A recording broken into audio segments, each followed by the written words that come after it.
Selamat datang di Alur Donghua. Sebelum mendengarkan, jangan lupa subscribe, like, komen, dan share ya, biar Mimin tambah semangat. Selamat mendengarkan. Yuan, aku sudah memikirkan ini sejak aku tahu kau buta. Tapi bagaimana kau bisa melihat kemana kau pergi? Kau bisa bergerak dan bahkan bertarung lebih baik daripada kebanyakan orang yang bisa melihat. Aku hampir tidak percaya ketika pertama kali mendengarnya. Kata Wang Ming saat mereka berjalan di jalan sebagai satu kelompok besar. Meskipun aku buta, sebenarnya aku tidak buta. Aku bisa melihat menggunakan indera ilahi, kata Yuan. Lalu ia mulai menjelaskan tentang indera ilahi kepada mereka. Para tetua agung juga merupakan master roh. Tetapi mereka tidak dapat menggunakan indera ilahi. Wang Bingbing menggelengkan kepalanya. Ngomong-ngomong, faksi itu akan dinamai apa? Tanya Silang kemudian. Faksi penyegel iblis, jawab Yuan dengan tenang. Penyegelan iblis. Mereka semua menatapnya dengan mata terbelalak. Apakah ini berarti, ya, tujuan kita adalah untuk menghadapi iblis-iblis yang pada akhirnya akan melepaskan diri dari segel mereka? Tentu saja, saya sebenarnya tidak mengharapkan kalian untuk melawan iblis-iblis itu. Saya bisa menanganinya sendiri, tetapi jika kalian ingin belajar cara menyegel iblis, saya bisa mengajari kalian. Benarkah? Kau akan mengajari kami cara mengalahkan iblis? Seru Wang Ming dengan suara penuh semangat. Setelah apa yang terjadi di Jade Garden, dia berharap memiliki kemampuan untuk melawan iblis. Jika itu yang kau inginkan. Yuan mengangguk. Beberapa waktu kemudian, mereka tiba di asosiasi kultivator yang seperti biasa ramai dengan para kultivator. Sebagian besar di tingkat murid roh, yang berjalan-jalan. Yuan menarik napas dalam-dalam, membersihkan kenangan buruk yang ada di tempat ini, sebelum berjalan masuk bersama yang lain. Setelah memasuki gedung, Meixiu berkata, ikuti saya. Dia membawa mereka ke area faksi, tempat orang-orang membuat atau mengiklankan faksi mereka. Halo, ada yang bisa saya bantu? Tanya resepsionis yang duduk di belakang meja. Kami di sini untuk mendaftar ke faksi baru, kata Meixiu. Faksi baru, apakah Anda ingin menjadi faksi resmi atau hanya faksi dalam nama saja? Tanya resepsionis itu. Apa bedanya? Untuk menjadi faksi resmi, Anda harus membayar biaya tertentu agar terdaftar dalam daftar faksi resmi. Sebagai faksi resmi, Anda akan dapat beriklan di asosiasi kultivator kami, dan menerima pengakuan dari pemerintah. Jika Anda hanya ingin menjadi faksi secara nama saja, Anda tetap akan terdaftar dalam sistem. Tetapi Anda tidak akan diakui sebagai faksi yang sebenarnya, jelas resepsionis itu. Jadi pada akhirnya semua ini tentang uang ya? Wang Ming tertawa. Kurasa kita tidak perlu membayar mereka untuk menjadi faksi resmi. Begitu orang-orang menyadari siapa yang menjalankan faksi ini, mereka tidak akan punya pilihan selain menganggap kita resmi, kan, Yuan? Tunggu, apa dia barusan menyebut Yuan?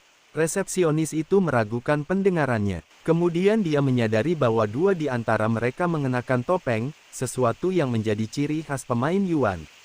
Apakah Anda mungkin pemain Yuan? Tanya resepsionis kepada orang yang memancarkan aura lebih kuat. Ya, benar, jawab Yuan dengan tenang. Tolong beri saya waktu sebentar. Kemudian resepsionis mengangkat telepon dan menekan sebuah nomor. Ya, pemain Yuan ada di sini, di meja nomor 3. Resepsionis itu menutup telepon setelah kalimat itu, dan kembali kepada mereka dengan senyum gugup di wajahnya. Ketua kami akan secara pribadi mengurus Anda sekalian, para tamu terhormat, katanya. 2 menit kemudian, mereka melihat seorang pria parubaya dengan janggut pendek namun rapi berlari ke arah mereka. Selamat datang di asosiasi kultivator, pemain Yuan. Saya Ketua Li, pengganti Ketua Zhao setelah pengunduran dirinya. Pertama dan terpenting, izinkan saya secara pribadi meminta maaf atas apa yang terjadi sebelumnya. Saya berjanji bahwa hal seperti itu tidak akan pernah terjadi lagi selama saya menjadi ketua. Ketua Li dengan hormat membungkuk kepada mereka. Hal ini menarik perhatian orang-orang di sana. Hei, bukankah orang bertopeng hitam itu pemain Yuan? Apa yang dia lakukan kembali di asosiasi kultivator? Apa mereka menyinggung perasaannya lagi? Sementara itu, Yuan tetap tenang dan berkata, apa yang terjadi di masa lalu tidak ada hubungannya denganmu. Jadi aku tidak mengerti mengapa kamu merasa perlu meminta maaf kepadaku. Yang lalu biarkan saja berlalu. Terima kasih atas pengertian Anda. Baiklah, ada yang bisa saya bantu. Kami di sini untuk memulai faksi kami sendiri, kata Yuan. Tentu saja, izinkan saya membantu Anda. Ketua Li kemudian menoleh dan menatap resepsionis itu dengan tatapan tajam. Resepsionis itu dengan cepat minggir, untuk memberi jalan kepada Ketua Li agar bisa duduk di belakang meja. Ini adalah pertama kalinya resepsionis itu melihat Ketua Li begitu bersemangat untuk menjalankan pekerjaannya. Baiklah, saya siap. Saya hanya butuh detailnya sekarang. Oh, benar. Saya hampir lupa. Anda membutuhkan setidaknya 10 orang untuk membuat faksi. Atau saya tidak akan bisa mendaftarkannya di sistem. Ada 10 orang di sini, kata Yuan. Bagus. Kalau begitu, mari kita mulai dengan nama faksi tersebut. Faksi Penyegel Iblis, kata Yuan segera. Iblis. Ketua Li menatap Yuan dengan wajah linglung sejenak sebelum tersadar dan mengetiknya ke komputer. Mengenai pemimpin faksi, kurasa itu adalah Anda. Tanya Ketua Li kepadanya beberapa saat kemudian. Siapa lagi yang lebih layak menjadi pemimpin selain dia di sini? Li Jinsi mencibir, seolah-olah dia mengejek pertanyaannya. Saya mengerti, bagaimana dengan wakil ketua? Anda hanya boleh memiliki maksimal 2 orang. Yuan lalu berkata, Mei Xiu dan Chu Liuxiang. Setelah memasukkan nama mereka ke dalam sistem, Ketua Li berkata, bisakah saya meminta nama yang lain sekarang? Wang Ning dan yang lainnya mulai menyebutkan nama mereka satu per satu. Setelah semua nama mereka masuk ke dalam sistem, Ketua Li membentuk faksi mereka. Biasanya, faksi yang baru terdaftar perlu diverifikasi terlebih dahulu sebelum disetujui. Tetapi dengan posisi Ketua Li di dalam asosiasi kultivator, mereka dengan mudah melewati semua langkah tersebut dan langsung disetujui sebagai faksi resmi. Selamat, faksi kalian, faksi Penyegel Iblis, telah berhasil dibuat. Jika kalian membutuhkan sesuatu atau memiliki pertanyaan, kalian bebas menghubungi saya kapan saja, dan saya akan berusaha sebaik mungkin untuk membantu kalian, kata Ketua Li kepada mereka setelahnya. Apakah ini berarti kita sudah selesai di sini? Tanya Yuan setelah faksi mereka terbentuk. Belum sepenuhnya. Faksi Anda telah dibentuk, tetapi kami masih membutuhkan beberapa informasi lagi. Seperti lokasi markas faksi Anda, dan jika Anda mau, Anda dapat mendaftarkan basis kultivasi anggota Anda ke dalam sistem, agar kami dapat memberi peringkat faksi Anda, kata Ketua Li. Dan dia melanjutkan, tentu saja, semakin tinggi peringkat faksi Anda, semakin banyak keuntungan yang dapat Anda terima. Lokasi faksi kita, gumam Yuan. Bagaimana jika kita belum punya lokasi?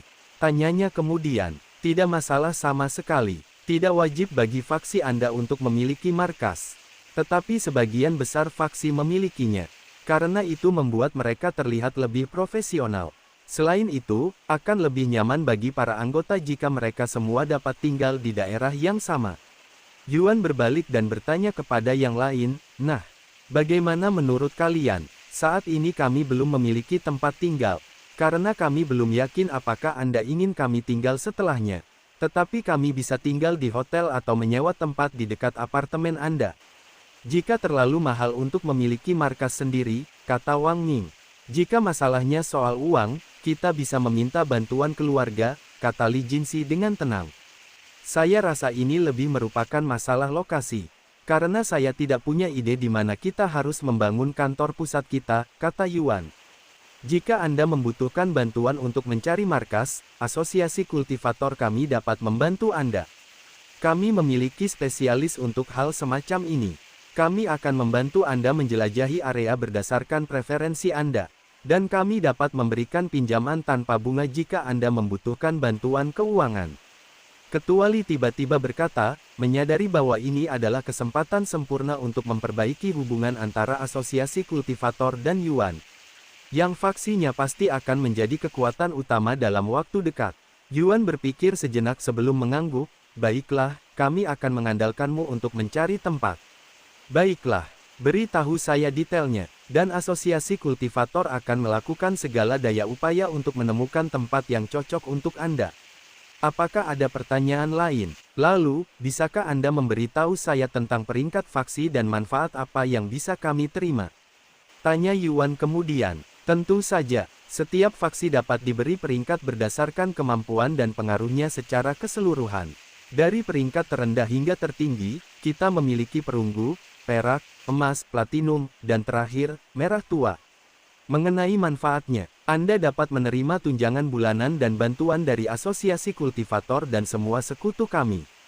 Ketua Lee kemudian melanjutkan, pangkat dan keuntungan hanya penting jika Anda bergabung dengan asosiasi kultivator. Kaum elit spiritual tidak memiliki pangkat karena kami tidak bergabung dengan asosiasi kultivator. Tetapi kami akan dengan mudah memenuhi syarat untuk pangkat tertinggi, kata Wang Ming. Begitu, Yuan mengangguk. Sebenarnya, Anda masih bisa mendapatkan pangkat resmi, dan beberapa manfaat meskipun Anda tidak bergabung dengan asosiasi kultivator. Hanya saja, itu tidak akan sebanding dengan mereka yang bergabung dengan asosiasi kultivator kami. Dan akan lebih sulit untuk mendapatkan persetujuan, jelas Ketua Lee. Jika kita tidak perlu bergabung dengan asosiasi kultivator untuk mendapatkan peringkat, kita akan melakukannya, kata Yuan. Meskipun dia tidak peduli dengan peringkat mereka, dia ingin melihat bagaimana perbandingan mereka dengan faksi-faksi lain. Baiklah, mohon beri saya waktu sebentar. Kemudian Ketua Lee mengambil sesuatu dari bawah meja. Ini adalah perangkat energi. Alat ini dapat menganalisis energi spiritual dan menentukan tingkat kultivasi seseorang dengan cukup akurat. Alat ini juga baru dibuat belum lama ini. Cobalah. Yuan dan yang lainnya memandang mesin ini dengan alis terangkat. Baiklah, izinkan saya menunjukkannya. Ketua Lee kemudian meletakkan tangannya di atas mesin ini sebelum menekan tombol merah. Beberapa saat kemudian, kata-kata murid roh tingkat ke-9 muncul di layar. Izinkan saya mencoba selanjutnya. Wang Ming adalah orang pertama di antara mereka yang mencoba mesin itu. Setelah meletakkan tangannya di atas mesin itu, dia menunggu hasilnya. Prajurit roh tingkat 3. Mata Ketua Lee membelalak kaget saat melihat hasilnya. Tingkat ketiga, itu tidak benar. Sebenarnya aku berada di tingkat ke-7 prajurit roh. Wang Ming mengoreksinya. Apa? Ketua Lee menatap Wang Ming dengan ekspresi tidak percaya di wajahnya. Mungkin mesin itu belum siap untuk kultivator di atas prajurit roh. Karena kebanyakan orang masih murid roh, kata Silang. Itu masuk akal. Wang Ming mengangguk. Jika memang begitu, tidak ada gunanya bagi kita semua untuk mencobanya. Karena kita semua sudah di atas prajurit roh. Dan alat itu tidak akan bisa menentukan tingkat kultivasi kita secara akurat, kata Si Murong. Ketua Lee terdiam mendengar kata-kata Si Murong. Mereka semua berada di atas prajurit roh. Dari mana asal begitu banyak jenius? Saya mohon maaf atas ketidaknyamanan ini. Mungkin akan membutuhkan waktu lebih lama sebelum mesin-mesin ini dapat menangani prajurit roh. Ketua Lee meminta maaf kepada mereka. Mungkin butuh beberapa tahun sebelum mereka bisa menangani Yuan, yang sudah menjadi master roh. Wang Ming tertawa terbahak-bahak. Ngomong-ngomong, karena kita tidak bisa mengukur tingkat kultivasi Anda secara akurat, mari kita fokus pada markas Anda saja untuk saat ini. Preferensi seperti apa yang Anda inginkan? Misalnya pemandangan, ukuran bangunan, dan anggaran Anda. Yuan berpikir sejenak sebelum berbicara. Aku tidak terlalu peduli dengan pemandangan atau lokasinya karena berada di area yang strategis. Sedangkan untuk ukurannya, aku lebih suka jika bisa menampung lebih dari 10, bahkan 20 orang dengan nyaman. Sedangkan untuk anggaran kami, itu juga tidak masalah. Ketua Lee terus mengajukan beberapa pertanyaan lagi kepada Yuan tentang apa yang diinginkannya untuk kantor pusat mereka. 15 menit kemudian, Ketua Lee mengangguk, selesai. Beri kami waktu seminggu untuk melakukan survei lokasi markas Anda. Saya akan memberi tahu Anda begitu kami selesai. Baik, Yuan mengangguk. Senang rasanya bisa membantu kalian. Saya menantikan hari ketika faksi kalian mencapai puncak, kata Ketua Lee kepada mereka sebelum meninggalkan tempat kejadian. Yuan dan yang lainnya meninggalkan asosiasi kultivator tak lama kemudian. Di mana kalian akan tinggal sampai kita mendapatkan markas kita? Tanya Yuan kepada Wang Ming dan yang lainnya. Kita mungkin akan menyewa hotel di dekat apartemenmu. Lagi pula, hanya sekitar seminggu saja, kata Wang Ming. Bagaimana denganmu? Apa yang akan kamu lakukan sementara itu? Tanya Li Jinxi kepadanya, karena dia berharap bisa berlatih bersamanya sambil menunggu. Saya akan kembali ke Cultivation Online. Lagi pula, sudah sangat lama sejak terakhir kali saya menginjakkan kaki di dunia itu, katanya. Kultivasi online. Para murid elit mengangkat alis mereka secara bersamaan. Meskipun mereka pernah memainkan Cultivation Online sebelumnya, tak satu pun dari mereka menganggapnya serius. Mungkin dia ingin melupakan kejadian itu dengan bermain Cultivation Online. Semua murid elit memiliki pemikiran yang sama, jadi mereka tidak mempertanyakannya. Beberapa waktu kemudian, Yuan dan para murid elit berpisah. Aku tidak menyangka dia benar-benar akan mengizinkan kita tinggal, kata si Murong setelah mereka pergi. Kenapa tidak? Dia orang yang sangat baik jika Anda mengenalnya, kata Wang Ming. Benarkah? Aku merasa gugup saat dia ada di dekatku. Kehadirannya luar biasa, itu bukan berarti dia orang jahat. Bahkan, terkadang dia bisa sangat rendah hati. Baiklah, ayo cepat cari hotel. Aku harus memberitahu orang tuaku bahwa Yuan telah resmi membentuk faksi, kata Silang. Sementara itu, kembali ke apartemen, Yuan berkata, sekarang setelah aku membentuk faksi sendiri, aku akan menyerahkan semua hal lainnya kepada kalian berdua, Mei Xiu dan Lulu. Aku berjanji akan menjadikan faksi ini yang terbaik di dunia. Chu Liuxiang dengan bangga menepuk dadanya. Seperti apa persyaratannya? Atau apakah kita akan menerima anggota baru? Tanya Mei Xiu kemudian. Saya rasa kita tidak membutuhkan anggota baru. Dan saya tidak menyukai gagasan merekrut orang yang tidak kita kenal. Hanya demi menambah jumlah anggota, katanya. Masuk akal. Lalu apa yang harus kita lakukan? Kurasa kita bisa mencari lokasi markas sendiri. Meskipun asosiasi kultivator sudah membantu kita dalam hal itu, kata Chu Liuxiang tiba-tiba. Sebastian, bawakan laptopku. Ya, nona muda. Sebastian kemudian mengambil sebuah laptop tipis dari koper mereka sebelum meletakkannya di atas meja. Chu Liuxiang menyalakan laptop dan membuka halaman web. Kita bisa mencari markas besar menggunakan ini. Keluarga Chu saya memiliki badan intelijen. Dan saya memiliki akses khusus ke sistem tersebut. Jadi saya dapat melihat hampir semua hal yang saya inginkan dari laptop ini. Sementara Mei Xiu dan Chu Liuxiang melihat-lihat bangunan potensial yang dapat mereka gunakan sebagai markas faksi mereka. Yuan masuk ke kamarnya dan mengambil konsol yang memungkinkan orang untuk memainkan Cultivation Online. Namun, dia tidak lagi memandang konsol itu dengan cara yang sama seperti sebelumnya. Terutama sekarang setelah dia tahu bahwa Cultivation Online adalah dunia nyata. Dan konsol ini entah bagaimana memindahkan mereka ke sana. Yuan berbaring di tempat tidur. Dan setelah menarik napas dalam-dalam, dia mengenakan konsol di kepalanya. Setelah menyalakan daya, Yuan bisa merasakan kesadarannya tersedot pergi. Dia bisa merasakan dirinya terbang menembus kehampaan. Dan perasaan ini berlangsung selama beberapa detik hingga dia muncul di dalam Cultivation Online. Setelah kembali masuk ke dalam Cultivation Online, Yuan menarik napas dalam-dalam.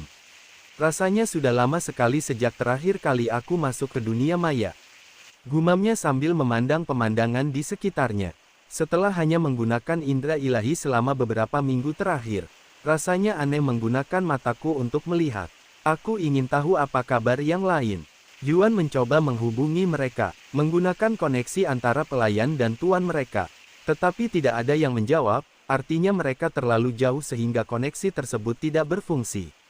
Yuan menatap langit dan menghela napas. Meskipun aku telah kembali, dari mana aku harus memulai? Kemana aku harus mencari jawaban?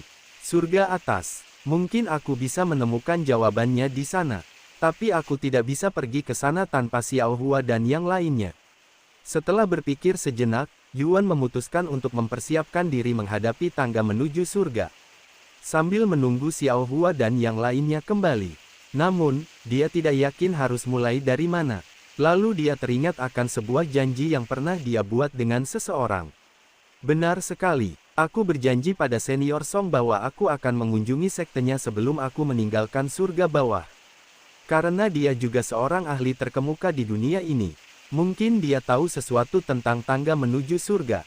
Akademi Melodi Surgawi ya. Yuan kemudian kembali ke kota terdekat untuk menanyakan lokasi Akademi Melodi Surgawi. Setelah mendapatkan petunjuk arah, Yuan pergi ke alat teleportasi terdekat untuk berteleportasi ke kota yang paling dekat dengan Akademi Melodi Surgawi. Sebelum terbang ke sekte tersebut menggunakan pedang terbangnya. Saat melakukan perjalanan ke Akademi Melodi Surgawi sendirian, Yuan menyadari bahwa ini adalah pertama kalinya ia melakukan perjalanan jarak jauh sendirian. Sejak bertemu Xiao Hua di awal perjalanannya, dia selalu memiliki seseorang di sisinya. Rasanya aneh sekali sendirian, tapi sekaligus juga pengalaman baru. Beberapa jam kemudian, Yuan tiba di Akademi Melodi Surgawi, dan bahkan di pintu masuk sekte tersebut. Dia sudah bisa mendengar musik dimainkan dari kejauhan. "Bagaimana kami dapat membantumu?" tanya para murid yang menjaga gerbang ketika ia mendekat. "Saya datang untuk menemui Senior Song, ketua sekte Anda." "Pemimpin sekte Song, siapakah Anda? Apakah Anda punya janji temu dengannya?" Para murid langsung meragukan identitasnya. Karena pemimpin sekte mereka jarang menerima tamu. Dan Yuan tampak terlalu muda untuk menjadi orang penting bagi pemimpin sekte mereka. Pada saat itulah Yuan teringat bahwa Song Linger telah memberinya selembar kertas giok agar dia bisa menghubunginya. Dengan demikian, Yuan tidak lagi mempedulikan para murid, dan mengambil kembali gulungan giok tersebut, lalu mengirimkan pesan kepada Song Linger. "Saat ini saya berada di luar Akademi Melodi Surgawi. Pemimpin sekte, mengenai perekrutan murid tahun ini." Sekelompok tetua sekte berpangkat tinggi berdiri di hadapan Song Linger, sambil membicarakan rencana masa depan mereka untuk Akademi Melodi Surgawi. Namun, di tengah pertemuan mereka, Song Linger menyadari bahwa salah satu gulungan giok komunikasinya bergetar, dan itu adalah gulungan yang paling lama ia nantikan. Melihat hal ini, Song Linger segera mendengarkan pesan dari alat tersebut. "Saat ini aku berada di luar Akademi Melodi Surgawi." Suara Yuan terdengar lantang. "Dia akhirnya datang." Song Linger berdiri dan berteriak dengan suara gembira. Hal ini mengejutkan para tetua sekte, dan mereka semua menatapnya dengan ekspresi bingung. "Pertemuan akan berakhir lebih awal hari ini. Kita akan melanjutkannya di lain waktu," kata Song Linger. Sebelum buru-buru meninggalkan tempat kejadian tanpa menjelaskan situasinya. Para tetua sekte hanya bisa berspekulasi bahwa pasti ada sesuatu yang serius terjadi, sehingga menyebabkan dia pergi dengan tergesa-gesa. Mereka tidak menyadari bahwa dia hanya akan menyambut seorang pemuda di pintu masuk sekte mereka. Setelah Song Linger meninggalkan pertemuan, dia segera mengirim pesan kepada Yuan yang menyatakan bahwa dia akan segera datang. Sementara itu, di luar Akademi Melodi Surgawi, para murid yang menjaga gerbang berkata kepada Yuan, yang telah berdiri di luar sekte mereka cukup lama. "Maaf, tetapi Anda tidak dapat berlama-lama di luar sekte, jadi Anda harus pergi. Aku sedang menunggu ketua sekte kalian, yang seharusnya sudah tiba di sini sekarang," kata Yuan kepada mereka dengan suara tenang. Para murid saling pandang sebelum tertawa terbahak-bahak. "Pemimpin sekte datang ke sini. Kau pikir kau siapa?" Pemimpin sekte belum pernah menyambut siapapun di pintu masuk sebelumnya. "Aku tidak tahu harus berkata apa lagi jika kau tidak mau mempercayaiku." Yuan menggelengkan kepalanya. Setelah memahami mengapa para NPC bertindak seperti manusia sungguhan, ia tidak lagi memandang mereka dengan cara yang sama seperti sebelumnya. Lalu para murid menghampirinya dan berkata, "Jika engkau tidak mau pergi, kami akan memaksa engkau pergi. Apakah kalian yakin ingin aku pergi?" Yuan menatap mereka dengan tatapan acuh tak acuh. "Apa kau pikir kami bercanda?" Para murid kemudian mengambil kembali senjata mereka. Tetapi bukan seperti yang biasanya diharapkan. Karena itu adalah alat-alat musik dan bukan senjata sungguhan. Yuan hanya menggelengkan kepalanya dan berbalik, sebelum berjalan pergi. Tentu saja, dia sebenarnya tidak meninggalkan tempat itu. Setelah ia berada di luar pandangan para murid, ia berhenti dan mulai menunggu di sana. Karena ia tidak berminat untuk berurusan dengan para murid yang tidak masuk akal itu. Lagi pula, cara termudah untuk menghadapi orang-orang seperti ini adalah dengan menghindari mereka. Dan berdebat dengan mereka hanya akan memperburuk situasi. Beberapa menit setelah Yuan meninggalkan tempat itu, Song Linger muncul di lokasi, yang mengejutkan para murid di sana. "Pemimpin sekte, apa yang Anda lakukan di sini?" tanya para murid yang menjaga gerbang setelah menyapanya. Mereka punya petunjuk mengapa dia ada di sana. Tetapi mereka tidak mau mempercayainya, karena mereka pasti akan dihukum jika itu benar. Song Linger tidak menjawab pertanyaan mereka dan malah melihat sekeliling. Tetapi ketika dia tidak melihat Yuan dimanapun, dia kemudian mengerutkan kening. "Hei, apakah tadi ada seorang pemuda di sini? Dia seharusnya seumuran denganmu." Rambut hitam. Song Linger memutuskan untuk bertanya kepada para murid. Karena dia tidak menyangka Yuan akan melakukan tipuan kejam seperti itu padanya. Para murid langsung merasa seperti ditampar mukanya. Ketika menyadari siapa yang dimaksud Song Linger, dan mereka menangis dalam hati. Jadi dia benar-benar mengatakan yang sebenarnya. Dan kita telah mengusirnya. Kita celaka. Pemimpin sekte, apa yang terjadi adalah para murid mulai mencoba memberikan alasan. Tetapi Song Linger tidak mempedulikan semua itu, dan dia bertanya lagi. Apakah kalian melihatnya atau tidak? Kami melihatnya. Lalu di mana dia? Kami mengira dia orang yang mencurigakan, jadi kami memaksanya pergi. Salah satu murid akhirnya pasrah menerima nasibnya dan mengungkapkan kebenaran. Apa? Seperti yang mereka duga, Song Linger langsung dipenuhi amarah. Maafkan kami, ketua sekte. Kami benar-benar tidak tahu dia mengatakan yang sebenarnya. Para murid segera berlutut dan memohon ampunan. Setelah hening sejenak, Song Linger berbicara dengan suara dingin. Jika kalian benar-benar menyesal, maka bawalah dia kembali. Dan kalian semua dilarang kembali sampai kalian menemukannya. Para murid merasa ingin menangis setelah mendengar kata-katanya yang secara tersirat mengusir mereka dari sekte tersebut. Namun, tepat saat air mata mulai menggenang di sudut mata mereka, Song Linger melihat sesosok figur mendekati mereka dari kejauhan. Saat melihat wajah Yuan, wajahnya yang dingin langsung melunak. Yuan, serunya, membuat para murid menoleh. Ketika mereka melihat pemuda yang telah mereka tolak kembali, mata mereka berbinar-binar penuh harapan dan kegembiraan. Aku minta maaf karena membuatmu menunggu. Meskipun aku sudah mengirimimu pesan sebelumnya, kata Yuan padanya. Jangan khawatir, aku sudah mendengar situasinya dari orang-orang bodoh itu. Mohon maafkan kekasaran mereka barusan.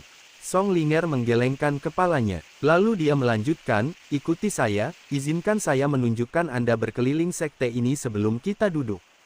Yuan mengangguk dan kemudian mengikutinya. Para murid menghela napas lega dalam hati ketika melihat mereka pergi. Tetapi sayangnya, Song Linger tiba-tiba berkata, kalian semua di sini akan menghabiskan 1 bulan di ruang pertobatan mulai hari ini. Ya, ketua sekte. Mereka semua menjawab serempak. Meskipun mereka masih dihukum, itu jauh lebih baik daripada dikeluarkan dari sekte yang telah mereka perjuangkan dengan susah payah untuk masuki. Setelah mereka memasuki sekte tersebut, Song Linger mulai membimbing Yuan berkeliling Akademi Melodi Surgawi. Karena kau di sini, apakah itu berarti kau akan segera menantang tangga menuju surga?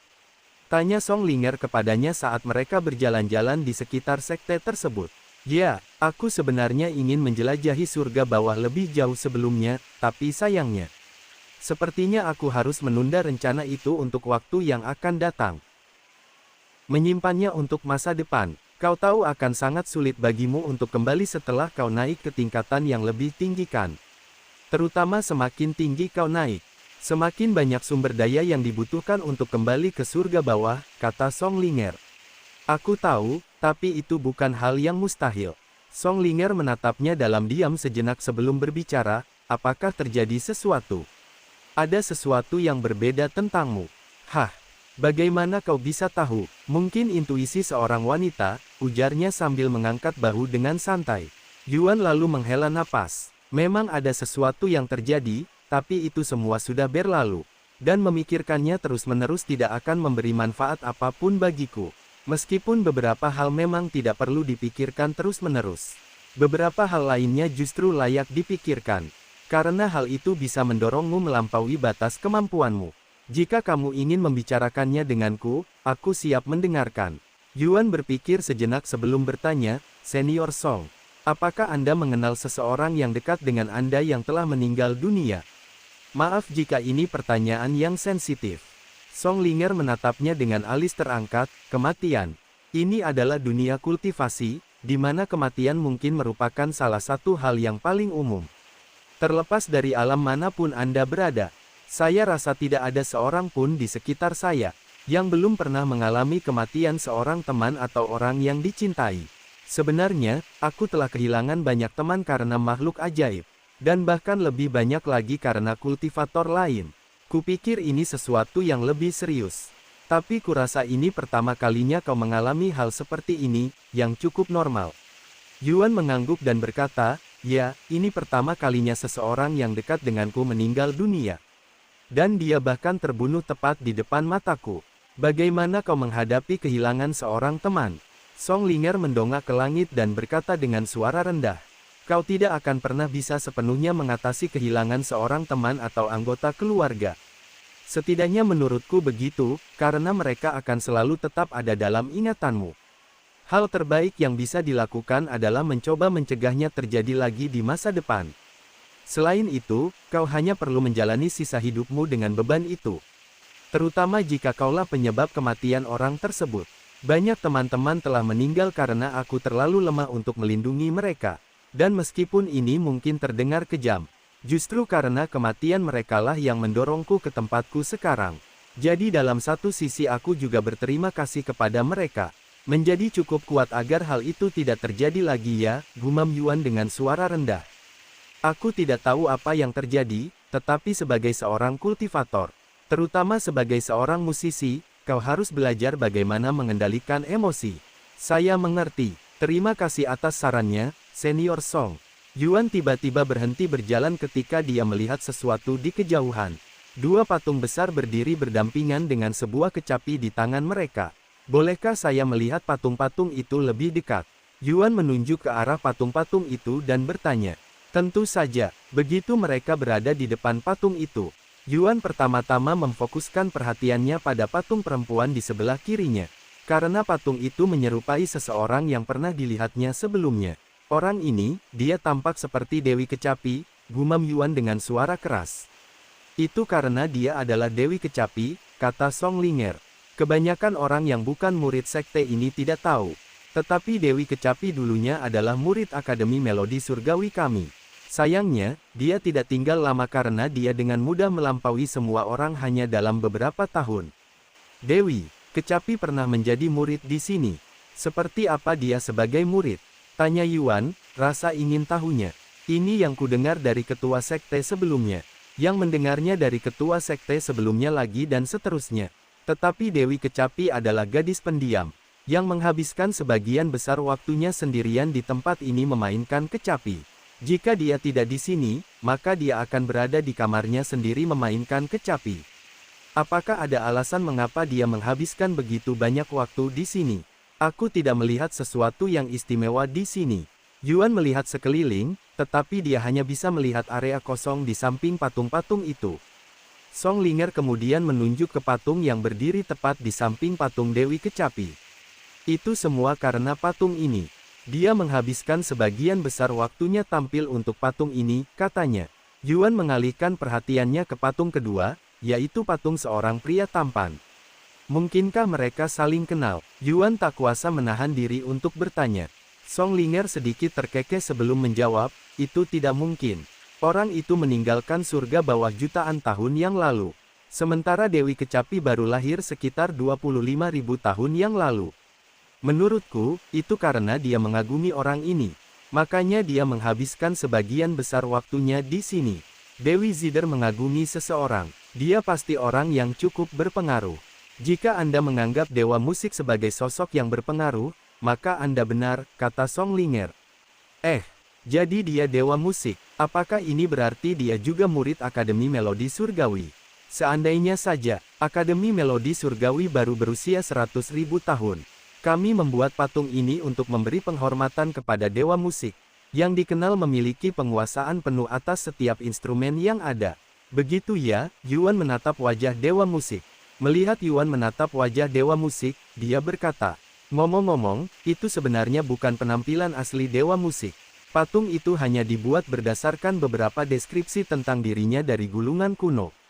Kurasa tidak ada seorang pun di surga bawah yang tahu penampilannya. Apakah ini berarti dia masih ada di suatu tempat di surga atas?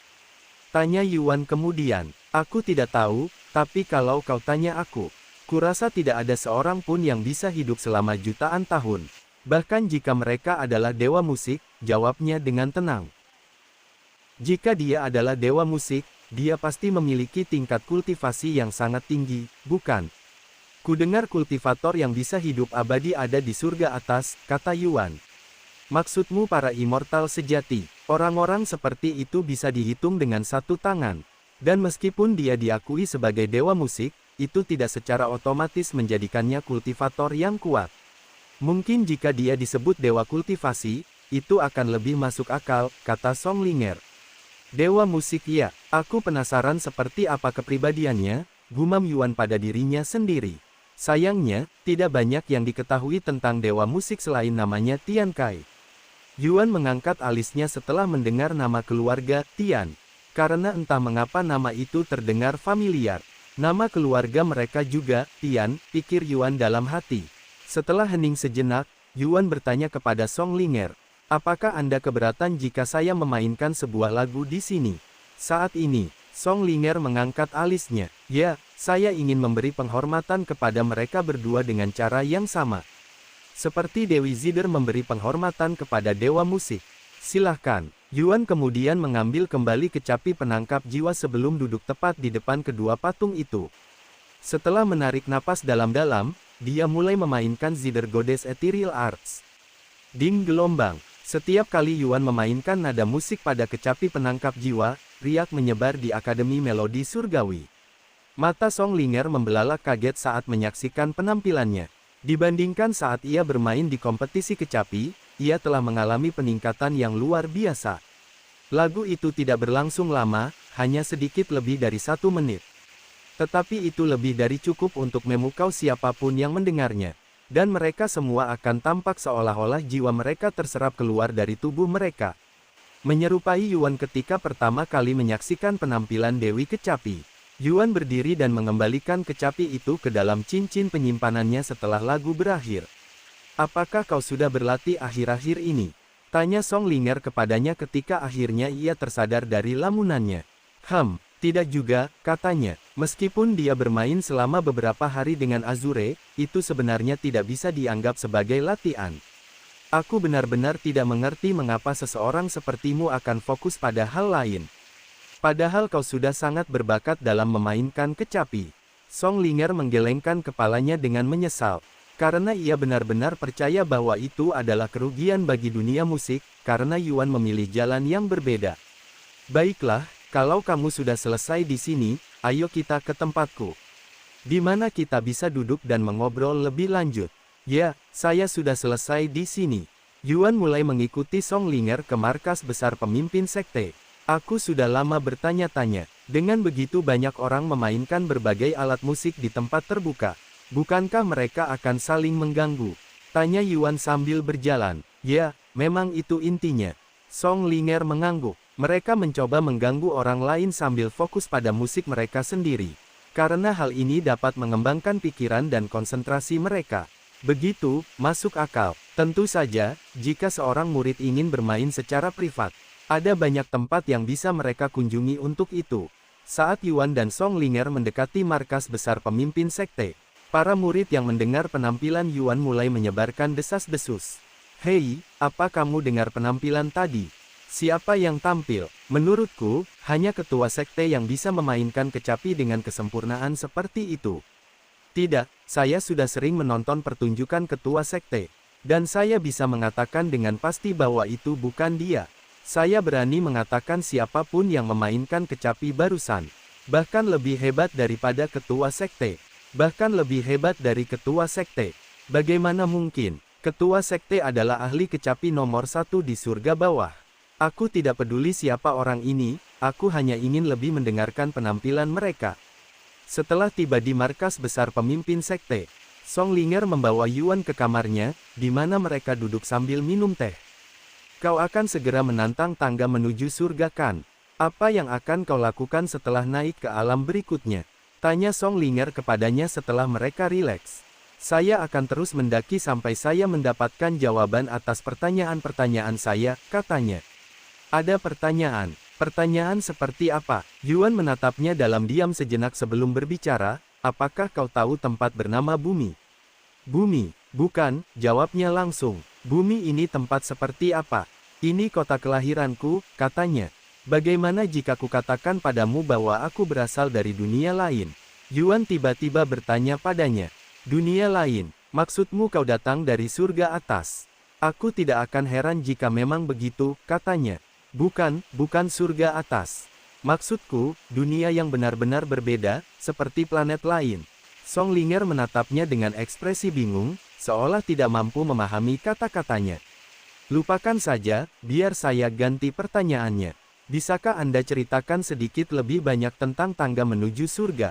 Saya tahu ada tantangan yang menanti di dalam tangga menuju surga, tetapi tantangan seperti apa? Tantangan yang dihadapi setiap orang yang mencoba menaiki tangga menuju surga berbeda-beda. Jadi saya tidak bisa memberitahu Anda apa yang mungkin Anda alami. Namun, saya dapat menceritakan pengalaman saya dengan tangga menuju surga. Kamu pernah menantang tangga menuju surga sebelumnya? Ya, aku sudah. Dan sebelum kalian berpikir aku gagal dalam tantangan-tantangan itu, perlu kalian ketahui bahwa aku sengaja gagal dalam tantangan terakhir. Karena aku tidak ingin naik ke tingkatan yang lebih tinggi. Kau tidak ingin naik tingkat. Tapi kukira mendaki ke tempat yang lebih tinggi adalah keinginan setiap kultivator. Bagi sebagian besar kultivator, ya, memang begitu, tetapi saya puas dengan posisi saya saat ini. Saya adalah ketua Sekte Akademi Melodi Surgawi. Jika saya meninggalkan surga bawah, saya harus mulai mendaki dari bawah lagi. Selain itu, saya tidak memiliki siapapun yang dapat menggantikan posisi saya sebagai ketua sekte. Jika saya pergi sekarang, Akademi Melodi Surgawi akan menderita, jelas Song Linger. Mungkin di masa depan, ketika aku memiliki seseorang yang mampu menggantikanku sebagai ketua sekte, aku akan menantang tangga menuju surga lagi. Pokoknya, untuk tangga menuju surga, ketika saya mengikuti tantangannya, saya harus melakukan 4 percobaan. Untuk ujian pertama, aku harus melawan gerombolan binatang buas yang 2 tingkat di atas tingkat kultivasiku. Untuk ujian kedua, aku harus menempuh jarak 1000 mil sambil dibebani oleh tekanan yang kuat dan makhluk-makhluk ajaib. Untuk percobaan ketiga, aku harus menghadapi iblis dalam hatiku.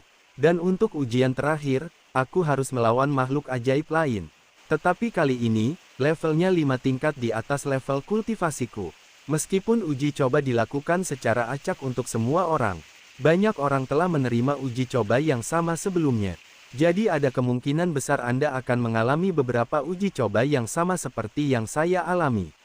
Begitu, informasi ini pasti akan sangat membantu saya. Terima kasih, Senior Song. Jika ada yang bisa saya bantu, jangan ragu untuk bertanya, kata Yuan padanya. Aku punya satu permintaan untukmu. Bisakah kau tampil di hadapan para murid untukku? Aku ingin memperluas pandangan mereka. Kebanyakan dari mereka mengira aku adalah ahli kecapi nomor 1 di dunia. Tetapi itu jauh dari kebenaran, karena ada banyak ahli kecapi yang lebih terampil di surga bawah. Oke, aku tidak keberatan kalau itu hanya pertunjukan. Kapan kau ingin aku melakukannya? Saya butuh waktu untuk mempersiapkannya. Bisakah Anda memberi saya 4? Tidak, 3 hari. Anda bahkan bisa tinggal di sini sebagai tamu terhormat jika Anda mau. Tentu, Yuan mengangguk. Lagi pula, dia tidak tahu di mana Xiao Hua dan yang lainnya berada atau kapan mereka akan kembali. Dan tidak mungkin dia meninggalkan mereka untuk menantang tangga menuju surga. Selain itu, dia masih harus kembali ke kuil inti naga untuk menjemput Min Li seperti yang telah dia janjikan. Beberapa saat kemudian, Senior Song mengantar Yuan ke tempat tinggalnya di mana ia akan menghabiskan 3 hari berikutnya. Rumahku di sini, jadi kalau kau butuh sesuatu, ketuk saja pintuku. Meskipun biasanya aku menghabiskan sebagian besar waktuku di markas besar pemimpin sekte. Jadi kau bisa menemukanku di sana kalau aku tidak di rumah. Anda juga bebas menjelajahi sekte ini. Tetapi ada beberapa area terlarang yang hanya dapat diakses oleh individu tertentu. Apakah Anda memiliki tempat di mana saya bisa belajar lagu-lagu baru? Tanya Yuan kemudian. Tentu saja, pergi saja ke pagoda musik. Anda akan menemukan ribuan lagu di sana. Terima kasih. Juga, bawalah ini bersamamu. Ini bukti bahwa kau adalah tamu di sekte kami. Jika kau ketahuan tanpa ini, kau mungkin akan disalahpahami seperti yang terjadi sebelumnya. Jadi pastikan kau selalu membawanya saat meninggalkan tempat tinggalmu. Song Linger menyerahkan sebuah medali kepadanya sebelum kembali ke markas besar pemimpin sekte.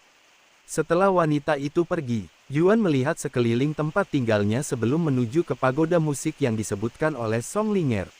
Permisi, apakah Anda tahu jalan menuju pagoda musik? Tanya Yuan kepada murid pertama yang ditemuinya. Dan karena dia tinggal di sebelah tempat tinggal Song Linger, wajar jika dia berada di pusat sekte bersama para elit. Siapakah kamu? Aku tidak mengenali wajahmu. Kamu pendatang baru di sini. Tanya pemuda itu kepada Yuan. Tidak, saya hanya di sini sebagai tamu, katanya. Seorang tamu yang bisa memasuki halaman dalam sekte. Siapakah sebenarnya orang ini? Pemuda itu bertanya-tanya dalam hati. Pagoda musik terletak di pelataran luar. Anda bisa sampai ke sana dengan mengikuti jalan setapak di sana. Bangunannya sendiri terdiri dari 11 lantai. Anda tidak akan melewatkannya. Terima kasih atas informasinya, kata Yuan kepadanya sebelum melanjutkan perjalanan.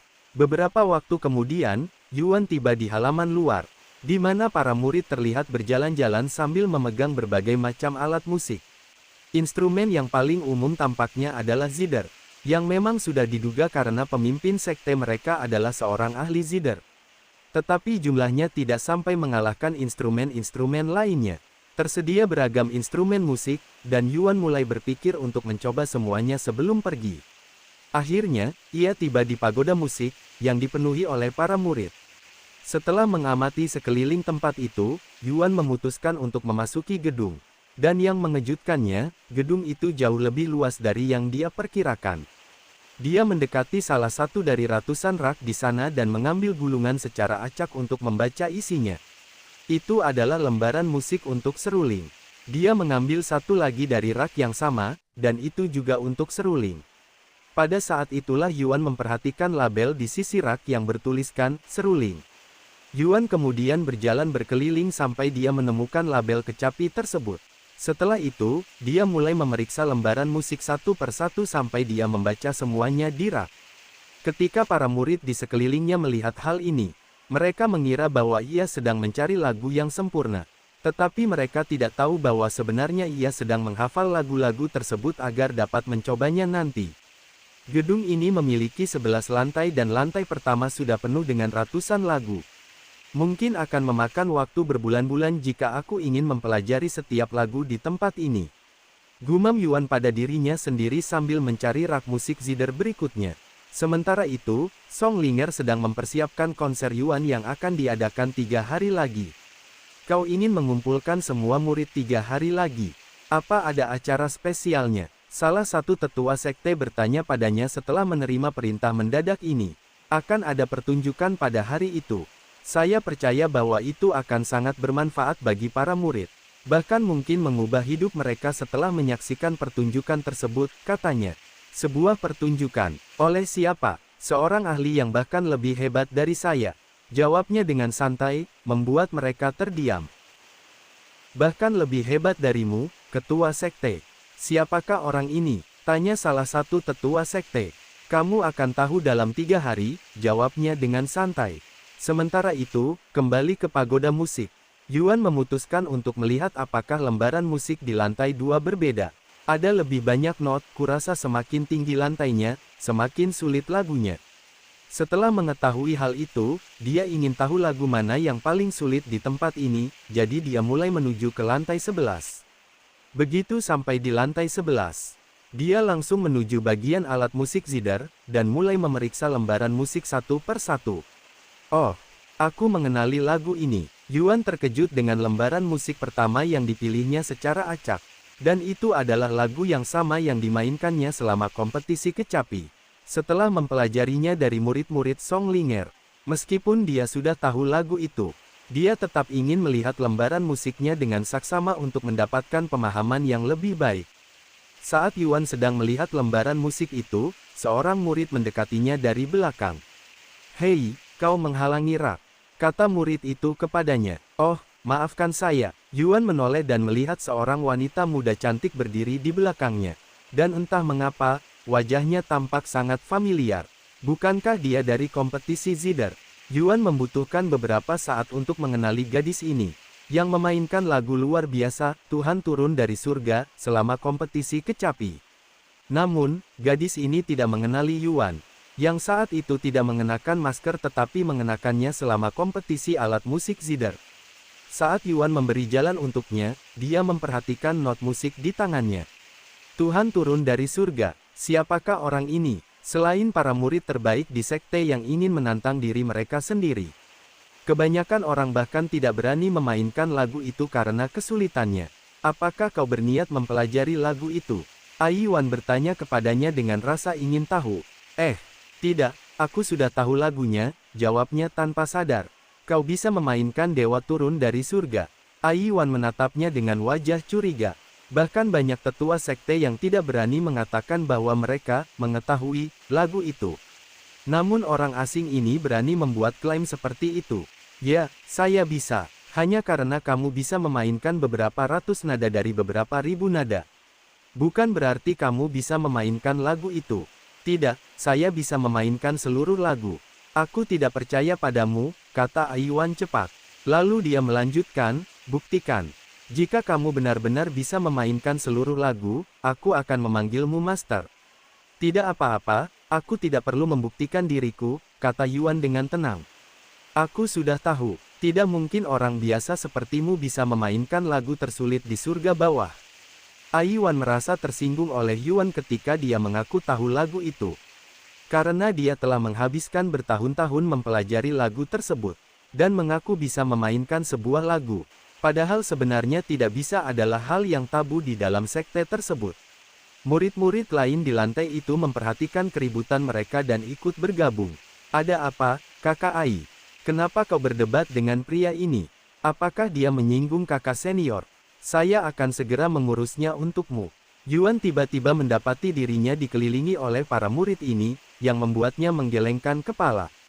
Aku hanya perlu membuktikan bahwa aku bisa memainkan lagu itu, kan? Baiklah, aku akan memainkan lagu itu untukmu. Yuan mengambil kecapi penangkap jiwa di tempat itu juga dan duduk sambil masih dikelilingi oleh para murid. Tunggu sebentar, kecapi itu, tidak mungkin. Ai Yuan langsung mengenali kecapi penjerat jiwa. Karena dia pernah mencoba memainkannya sebelumnya tetapi tidak berhasil. Namun sebelum dia sempat berpikir terlalu banyak, Yuan mulai memainkan zither, yang langsung membuat mereka terpukau. Siapa yang berani memainkan alat musiknya di dalam pagoda musik? Para tetua sekte yang mengelola bangunan itu mengerutkan kening. Ketika mendengar musik datang dari atas. Karena memainkan alat musik di dalam bangunan itu melanggar aturan. Namun, mereka berhenti bergerak ketika menyadari lagu yang sedang diputar. Lagu ini berjudul Dewa Turun dari Surga. Siapa yang sedang bermain sekarang? Para murid di sana juga menyadari fakta ini. Dan semua orang mulai menuju ke lantai 11, dengan cepat memenuhi tempat itu. Minggir, minggir dari jalanku. Para murid mulai saling mendorong hanya untuk melangkah maju satu langkah. Minggir. Para tetua sekte akhirnya tiba dan memaksa para murid untuk memberi jalan bagi mereka. Namun, saat mereka tiba di lantai 11, Yuan sudah menyelesaikan lagu tersebut.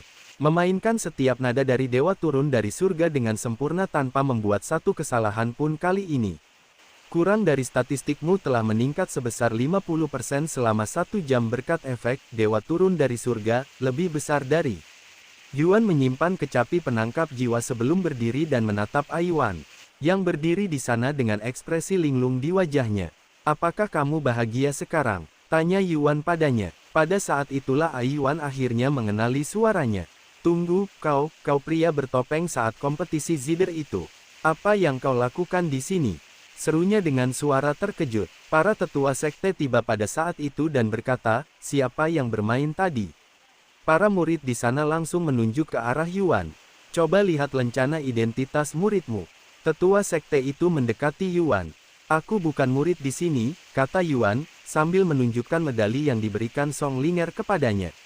Bukan murid. Para tetua sekte terdiam. Bagaimana mungkin individu yang begitu berbakat bukan bagian dari sekte mereka? Itu sendiri seharusnya merupakan kejahatan.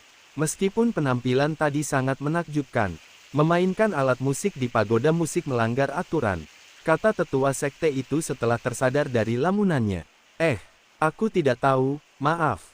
Yuan langsung meminta maaf. Ini semua kesalahan saya, para tetua. Jika kalian akan meminta pertanggungjawaban siapapun, seharusnya saya. Ai Yuan tiba-tiba melangkah maju dan berkata, murid utama Ai. Para tetua sekte menatapnya dengan mata lebar. Karena Ai Yuan biasanya adalah gadis pendiam yang tidak pernah membuat masalah. Baiklah, Karena murid utama Ai mengatakan demikian, kita akan melupakan kejadian ini. Namun, pastikan hal ini tidak terjadi lagi, atau ketua sekte akan sangat marah padamu. Tetua sekte itu berkata padanya, karena Ai Yuan adalah murid Song Linger, para tetua sekte lainnya tidak berani menghukumnya, karena mereka percaya bahwa mereka akan melampaui batas wewenang mereka sebagai tetua sekte jika mendisiplinkan murid pemimpin sekte. Terima kasih, para tetua sekte. Ini tidak akan terjadi lagi. Ai Yuan membungkuk kepada mereka. Lalu, dia melirik Yuan sejenak sebelum meninggalkan pagoda musik. Yuan juga memutuskan untuk pergi, karena tidak mungkin lagi melihat lembaran musik dengan tenang setelah keributan kecil itu. Setelah meninggalkan pagoda musik, Yuan melihat Ai Yuan berdiri di luar, seolah-olah dia sedang menunggunya. Maafkan aku karena bersikap kurang ajar barusan, katanya tiba-tiba kepadanya. Saya merasa kesal ketika orang berbohong dan membuat klaim yang berani di hadapan saya. Anda harus tahu bahwa, dewa turun dari surga, bukanlah sesuatu yang bisa dimainkan oleh orang biasa. Dan ketika seseorang mengklaim mereka dapat memainkan lagu seperti itu sampai selesai, wajar jika kita meragukan klaim mereka. Seandainya aku tahu kau orang yang sama dari kompetisi itu, aku minta maaf. Ai Yuan meminta maaf padanya lagi. Yuan bisa merasakan bahwa permintaan maafnya tulus, jadi dia tidak menyimpan dendam padanya. Jangan khawatir, itu hanya kesalahpahaman, katanya padanya. Terima kasih. Setelah hening sejenak, dia bertanya kepadanya. Ngomong-ngomong, apa yang kamu lakukan di sekte kami? Apakah kamu berniat menjadi murid? Tidak, saya hanya di sini karena senior Song. Saya akan segera pergi. Sayang sekali, Ai Yuan menghela napas. Sayang sekali kenapa? Yuan mengangkat alisnya dengan penuh pertanyaan. Aku mendengar dari guruku bahwa kau hanya memainkan zither sebagai hobi, dan tidak berniat menjadi ahli zither. Jika aku memiliki bakatmu, aku pasti akan fokus untuk menjadi ahli zither terbaik di dunia. Maksud saya, bukan berarti saya sama sekali tidak memainkan zither. Saya hanya tidak ingin itu menjadi fokus utama saya, karena ada hal-hal lain yang menurut saya lebih menghibur, kata Yuan. Ini hidupmu, jadi aku tidak akan memberitahumu bagaimana menjalaninya. Namun, kau pasti akan mengecewakan banyak orang dengan keputusanmu. Ai Yuan menggelengkan kepalanya. Ngomong-ngomong, ada satu hal terakhir yang ingin saya tanyakan. Kecapi yang tadi kau mainkan, itu kecapi penjerat jiwa, kan? Ya, benar. Ai Yuan terdiam sejenak sebelum berbicara. Apakah kamu ingin mencoba sesuatu? Apa yang kamu bicarakan? Dewi Kecapi dulunya adalah murid Akademi Melodi Surgawi kita. Apakah kau tahu ini? Ai Yuan kemudian bertanya kepadanya. Ya, saya tahu. Lalu, tahukah kamu bahwa gua abadi miliknya belum pernah dibuka sejak dia pergi? Hah? Yuan merasa bingung sekaligus tertarik. Dewi Kecapi memiliki gua abadi miliknya sendiri ketika dia masih di sini. Tetapi gua itu belum dibuka sejak dia pergi. Tetapi bukan karena kami tidak ingin membukanya, melainkan karena gua itu menolak untuk dibuka karena suatu alasan. Kami percaya bahwa itu karena Dewi Zither telah memasang semacam perlindungan di sekitar rumahnya. Tetapi dia lupa untuk menurunkannya ketika dia pergi. Sehingga gua abadi miliknya tetap tertutup hingga hari ini. Saya berpikir mungkin Anda bisa membukanya dengan kecapi penarik jiwa. Aku bisa coba. Yuan mengangguk. Baiklah, ikuti aku. Ai Yuan berbalik dan mulai berjalan.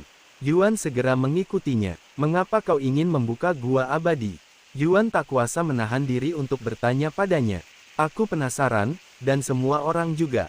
Kita ingin tahu apa yang ada di dalam gua abadi Dewi Zither yang terkenal itu. Mungkin di dalamnya terdapat beberapa teknik zither yang luar biasa. Oh, saya juga perlu menyebutkan bahwa meskipun kami tidak dapat membukanya secara normal, kami pasti dapat membukanya secara paksa. Tetapi itu akan menghancurkan tempat tersebut.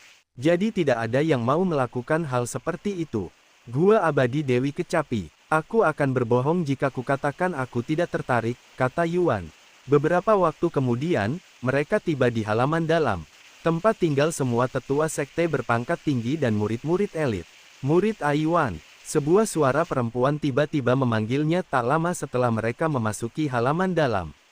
Ai Yuan dan Yuan menoleh dan melihat seorang wanita muda yang cantik mendekati mereka dengan agresif. Murid Yu, simpan omong kosongmu untuk lain waktu. Aku sedang sibuk sekarang, kata Aiwan padanya dengan nada kesal. Gadis muda yang dipanggil murid Yu ini menoleh ke arah Yuan sebelum menunjukkan seringai di wajahnya. Apakah itu pacar barumu? Wei Kang akan sangat kecewa begitu mengetahui hal ini. Kenapa kau tidak mengurus urusanmu sendiri? Seharusnya kau berlatih untuk seleksi murid unggulan yang akan datang. Atau kau begitu yakin akan kemenanganmu sehingga tidak perlu berlatih?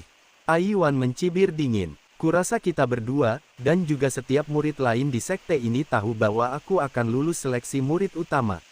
Dan menjadi murid ketiga Master Sekte. Dan begitu aku mulai belajar di bawah Master Sekte, aku akan segera melampauimu. Aku tak sabar, jawab Aiwan dengan santai. Karena aku bukan siapa-siapa di matamu. Kau tidak keberatan pergi ke Paviliun Lili bersamaku, kan? Paviliun Lili lagi. Aku tidak punya waktu untuk berurusan denganmu. Apakah kamu khawatir mempermalukan diri sendiri di depan pacarmu? Jika memang begitu, aku sangat mengerti. Murid Yu terkekeh. Aiwan mencibir, pertama-tama, dia bukan pacarku. Dan kedua, aku sudah bilang padamu bahwa aku sedang sibuk sekarang. Jika kau begitu ingin mempermalukan diriku di depanku, aku dengan senang hati akan menemuimu di Paviliun Lili besok. Sekarang kau sudah mengatakannya. Jika kau tidak datang besok, aku akan mempermalukanmu. Dan kau, tuan pacar, pastikan kau ada di sana untuk melihat ekspresi wajah pacarmu saat aku menghancurkannya besok. Kata murid Yu kepada mereka sebelum pergi tanpa menunggu jawaban apapun, membuat Yuan terdiam. Maaf soal murid Yu itu, dia murid baru yang direkrut oleh guru tak lama setelah kompetisi kecapi, jadi dia agak sombong. Dan entah kenapa, dia terobsesi untuk melampauiku, kata Aiwan. Kamu juga bisa mengabaikan apa yang dia katakan. Paviliun Lili itu apa? Tanya Yuan. Ini adalah tempat di mana para murid pergi untuk saling bertarung menggunakan alat musik mereka. Yang kalah harus melompat ke air dingin yang mengelilingi tempat itu. Ini adalah area yang sangat populer bagi para murid yang ingin menyelesaikan perselisihan. Kedengarannya memang tempat yang cukup menyenangkan. Yuan tersenyum. Setidaknya mereka tidak perlu saling melukai. Yang merupakan alasan terbesar mengapa orang pergi ke sana daripada tantangan tradisional. Di mana para murid saling bertarung dengan senjata. Baiklah, mari kita lanjutkan ke Gua Abadi Dewi Kecapi. Sekitar setengah jam kemudian, mereka tiba di daerah terpencil ini tempat banyak gua abadi berada. Dan tempat itu agak mengingatkan Yuan pada gua-gua abadi di Jade Garden. Tetapi dalam skala yang jauh lebih besar. Yang mana milik Dewi Kecapi? Tanya Yuan sambil melihat sekeliling. Kau lihat yang pintu masuknya tertutup di tengah itu. Itu dia. Aiwan menunjuk ke gua abadi yang di luarnya ada beberapa orang berdiri. Apa yang mereka lakukan? Tanya Yuan saat melihat pemandangan itu. Mereka semua berusaha membuka gua abadi tanpa merusak tempat itu, katanya. Anda hampir setiap hari melihat orang-orang seperti itu. Beberapa menit kemudian, mereka mendaki bukit dan mendekati Gua Abadi Dewi Kecapi. Sialan, tempat ini benar-benar tidak mau buka. Jika semudah itu untuk membukanya, pasti sudah terbuka puluhan ribu tahun yang lalu. Pasti ada semacam rahasia untuk membuka pintu ini. Hei, lihat ke sana. Itu murid utama Ai. Apa yang dia lakukan di sini? Para murid menghentikan penyelidikan mereka ketika mereka menyadari kehadiran Aiwan. Salam, saudari magang senior. Mereka semua menyapanya ketika dia sudah cukup dekat. Halo, dia mengangguk, membalas sapaan mereka. Apa yang membawamu ke tempat ini hari ini, kakak? Tanya salah seorang dari mereka padanya. Aku hanya melihat-lihat, katanya santai sebelum menoleh ke arah Yuan, yang sedang intensely menatap gua abadi itu. Apakah kamu sudah menemukan sesuatu? Dia tak kuasa menahan diri untuk bertanya, suaranya terdengar sedikit bersemangat. Jika ada yang bisa membuka gua keabadian, seharusnya orang yang berhasil memainkan kecapi penjerat jiwa Dewi. Aku tidak yakin, aku tidak melihat sesuatu yang aneh tentang tempat ini, kata Yuan. Kenapa kau tidak mencoba memainkan sebuah lagu dengan kecapi penjerat jiwa? Aiwan tiba-tiba berkata, lagu apa yang sebaiknya saya mainkan? Mungkin sesuatu yang biasa dimainkan oleh Dewi Kecapi. Yuan mengangguk dan duduk di depan gua abadi sebelum mengambil kecapi penangkap jiwa. Saudari senior, siapakah pria ini? Aku tidak mengenalnya. Salah seorang murid di sana bertanya padanya. Aku juga tidak mengenalnya, jawab Aiyuan dengan tenang. Para murid menatapnya dengan mata terbelalak. Karena mereka tidak menyangka akan mendapat jawaban seperti itu. Bahkan, mereka percaya bahwa dia hanya bercanda dengan mereka. Setelah Yuan duduk, dia menarik napas dalam-dalam sebelum memainkan seni ethereal Dewi Kecapi di depan gua abadi. Penampilannya langsung mengejutkan para penonton. Pria ini, dia benar-benar berada di dunia yang berbeda dalam hal bakat. Aiyuan menghela napas dalam hati. Dan kekecewaannya pada Yuan karena tidak memanfaatkan bakat seperti itu semakin kuat. Beberapa menit kemudian, Yuan berhenti memainkan kecapi ketika lagu itu selesai. Tetapi tidak ada respons dari gua abadi Dewi Kecapi. Ini tidak terbuka, gumam Aiyuan dengan suara. Linglung, maaf, aku tidak bisa membantu, kata Yuan padanya setelah itu. Tidak, jangan khawatir. Justru saya yang seharusnya meminta maaf karena telah membuang waktu Anda. Sayang sekali, aku benar-benar ingin melihat gua abadi miliknya. Yuan menghela napas sambil meletakkan tangannya di atas batu besar yang tak bergeser selama lebih dari 20.000 tahun. Tepat pada saat itulah batu besar itu tiba-tiba mulai bergetar. Namun, sebelum Yuan sempat bereaksi, pandangannya tiba-tiba menjadi gelap, seolah-olah semua lampu di ruangan itu dimatikan. Di mana aku? Yuan melihat sekeliling, tetapi bahkan dengan penglihatannya yang ditingkatkan, dia tidak dapat melihat apapun. Sementara itu, di luar gua abadi Dewi Kecapi, Aiyuan dan murid-murid lainnya terkejut dengan apa yang baru saja mereka saksikan. Dia menghilang, seru salah satu murid di sana setelah tersadar dari lamunannya. Dia pergi kemana? Tadi dia masih berdiri di sini. Aiyuan segera menyentuh batu besar itu seperti yang dilakukan Yuan, tetapi tidak terjadi apa-apa. Ini belum pernah terjadi sebelumnya. Gumamnya dengan suara tak percaya. Setelah berdiri di sana sejenak, Aiyuan berbalik dan mulai berlari pergi. Mau kemana kau, saudari senior? Para murid lainnya memanggilnya. Aku akan mencari masterku, katanya. Lalu dia melanjutkan, kalian tetap di sana untuk berjaga-jaga kalau dia kembali. Beberapa waktu kemudian, dia tiba di markas besar pemimpin sekte. Tuan, apakah Anda di sini? Aiyuan bergegas masuk ke dalam gedung sambil berteriak. Apa yang terjadi? Song Linger mengerutkan kening saat melihat betapa paniknya Aiyuan. Apa kau ingat Yuan? Orang yang ikut kompetisi kecapi itu. Dia menghilang, ucapnya, membuat Song Linger bingung. Apa yang kau bicarakan? Mulai dari awal, dan pelan-pelan, kata Song Linger. Aiyuan menarik napas dalam-dalam beberapa kali. Sebelum menjelaskan situasi tersebut kepada Song Linger. Dia menghilang tepat di depanmu setelah menyentuh gua abadi Dewi Kecapi. Bagaimana mungkin? Benar, guru. Ada murid-murid lain yang menyaksikannya. Ayo pergi. Kita akan pergi ke gua-gua abadi, kata Song Linger sambil berdiri. Aiyuan kemudian mengikuti Song Linger kembali ke gua abadi. Aiyuan berharap Yuan sudah kembali saat itu. Tetapi sayangnya, dia masih belum terlihat dimanapun.